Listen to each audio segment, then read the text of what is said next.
আপনাকে না বলেছি আমাকে আর ফোন করবেন না। তুমি আমাকে আপনি করে বলছো কেন? মানুষের মন সবসময় এক জায়গায় থাকে না, রাবিশ করে।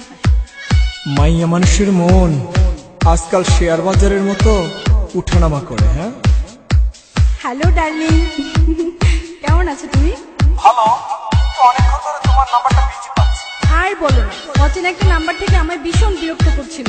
রাখো তো ওসব কথা, তোমার সাথে কখন দেখা হচ্ছে সেটা বলো। ভীষণ মিস করছি